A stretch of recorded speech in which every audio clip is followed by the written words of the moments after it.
इस सप्ताह का पुनर्कथन। यूएसटी के डेपेग और लूना की मृत्यु। क्रिप्टो मार्केट्स ने $500 बिलियन का नुकसान किया। सबसे बड़ा मूवर्स शिब डॉट लगभग 30% अधिक, क्योंकि सॉल भी बढ़ता है। कार्डानो $0.4 की मांग के बावजूद। यही कारण है कि एडीए की वसूली का रास्ता अंधकारमय लगता है। टेरा के पतन के बाद क्रिप्टोवर्स पूंजी जैसी संपत्ति, कुलपतियों की भूमिका और अज्ञानी क्रिप्टो लोगों पर प्रतिबिंबित करता है। आज क्रिप्टो स्पेस में शीर्ष 4 कहानियां हैं।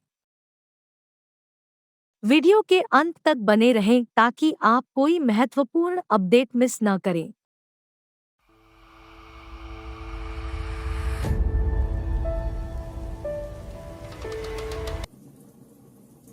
हेलो दोस्तों, मेरा नाम स्वर्णा है। कॉन्स्टिस्ट क्रिप्टो न्यूज़ चैनल में आप सभी का स्वागत है। क्रिप्टो स्पेस में क्या हो रहा है, इसके बारे में आपको सूचित करने के लिए हम प्रतिदिन कम से कम एक वीडियो लाने के लिए प्रतिबद्ध हैं। हम आपको हम पर टिप्पणी करने के लिए प्रोत्साहित करते हैं ताकि यह हमें और अधिक गुणवत्ता वाले वीडियो डालने में मदद करे, जैसा आप हमें करना चाहते हैं। हमारे चैनल को सब्सक्राइब करें और बेल आइकॉन को दबाएं ताकि जब भी हम नए वीडियो पोस्ट करते हैं तो नियमित सूचनाएं प्राप्त करें। इस सप्ताह का पुनर्कथन। यूएसटी के डेपेग और लूना की मृत्यु। क्रिप्टो मार्केट्स ने $500 बिलियन का नुकसान किया। यह कई महीनों में सबसे घटनापूर्ण सप्ताह था, लेकिन दुर्भाग्य से अंतिम परिणाम यह था कि कुल क्रिप्टोकरेंसी बाजार पूंजीकरण से $500 बिलियन का सफाया हो गया। 9 मई को यूएसटी टेरा पारिस्थितिकी तंत्र का एल्गोरिथम स्थिर मुद्रा अपना खूंटी खो दिया और लगभग $0.95 तक गिर गया। इसने लुना को प्रिंट करने और मौजूदा आपूर्ति को उस बिंदु तक कम करने का एक अनंत लूप बनाया जहां कुछ दिनों बाद लुना अनिवार्य रूप से $0 के लायक है। बाजार से अरबों का नुकसान हुआ, जबकि एक्सचेंजों ने ज्यादातर क्रिप्टोकरेंसी से जुड़े व्यापारिक जोड़े को हटा दिया है। इस लेखन के समय बाजार में सुधार हो रहा है, लेकिन समग्र भावना बहुत ही भयावह बनी हुई है। सबसे बड़ा मूवर्स शिब डॉट लगभग 30% अधिक, क्योंकि सॉल भी बढ़ता है। पोल्का डॉट डीओटी आज के सबसे बड़े गेनर्स में से एक था, क्योंकि यह शुक्रवार के खिंचाव के दौरान लगभग 40% चढ़ गया। इस प्रक्रिया में हाल के चढ़ाव से दूर चला गया। 14 द ई या आरएसआई मामूली रूप से ओवरसोल्ड है और वर्तमान में 37.87 के स्तर पर ट्रैक करता है, जो कि 40 की सीमा से ठीक नीचे है। शीबा इनू शिब इस सप्ताह के क्रिप्टो बिक्स के बाद मेम सिक्का हाल के निचले स्तर से पलट गया। आज के कदम ने शिब यूएसडी को हाल के 8 महीने के निचले स्तर से दूर जाते हुए देखा, क्योंकि हाल ही में गिरावट के बाद कीमतें स्थिर होती दिख रही हैं। कार्डानो $0.4 की मांग के बावजूद। यही कारण है कि एडीए की वसूली का रास्ता अंधकारमय लगता है। कार्डानो समुदाय ने मार्च में 7 प्रोजेक्ट कैटलिस्ट फंड पर मतदान किया था और जल्द ही फंड 8 पर मतदान होगा। इस उद्यम का उपयोग कार्डानो पारिस्थितिकी तंत्र को विकसित करने के लिए किया जाएगा, जिसमें एनएफटी क्षेत्र पर विशेष ध्यान दिया जाएगा। पिछले कुछ दिनों में कार्डानो के पीछे कुछ सकारात्मक विकास हुए हैं।